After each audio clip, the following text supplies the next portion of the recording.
Hello everyone, welcome to How to Do It. Now I will show you how to use text italic.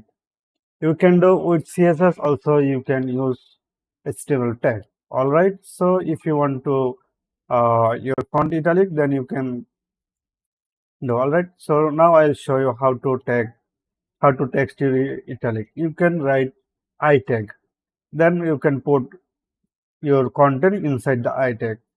Then you can reload your browser.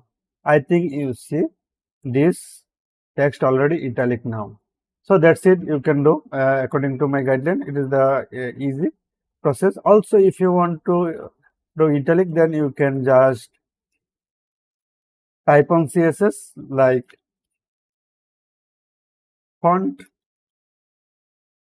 style. Then you can put italic. This is the property and this is the property below italic. Now, if you look this italic.